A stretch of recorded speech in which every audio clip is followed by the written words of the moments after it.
मला आराध्याने हे आरीवर्क शिकवलं होतं आणि ते करत बसल्यापासून ना मला त्याचं वेडच लागले. मी सारखी ते करत बसतीये. हातीची ऑर्डर होती पण मी बनवत होते. त्यानंतर सगळ्यांसाठी लिंबू पाणी बनवलं आणि मीच पीत बसले. आज सगळ्यांना माझ्या हातची बिर्याणी खायची होती, त्यामुळे म्हणलं चला आज आपणच बनवूया. आणि हे बनवण्यामध्ये ना आजी आणि वहिनी पण मला मदत करत होत्या. म्हणलं तुम्ही कांद्याचं डिपार्टमेंट घ्या, कारण ते चिरत बसले ना माझा तास 2 तास जाईल. त्या दोघी तिकडे कांदा चिरत बसल्या होत्या, तोपर्यंत मी सुद्धा इकडे मॅरिनेट करून घेतलं. ह्याला अर्धा तास बाजूला ठेवलं आणि तांदूळ सुद्धा ऑलरेडी मी भिजवून ठेवला होता. लगेचच तो शिजायला घातला आणि इकडे चिकन सुद्धा माझं रेडी होतं. त्यानंतर लगेचच लेअरिंग करायला घेतली आणि बिर्याणी थोडीशी जास्त प्रमाणाची होती, त्यामुळे मला वाटलेलं कशी बनेल कशी नाही, पण बिर्याणी एकदम भारी झाली होती, तुम्ही बघू शकता. त्यानंतर संध्याकाळी आकाश सुद्धा मला न्यायला आले होते आणि आमची आराध्या बघा रोज नवीन काहीतरी ट्रिक आम्हाला शिकवत असते.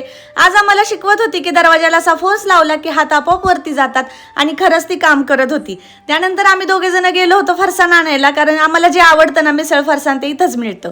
त्यानंतर आता आमची वेळ झाली होती घरी जाण्याची आणि ट्रॅफिकमुळे आम्ही थोडंसं उशिराच निघालो होतो.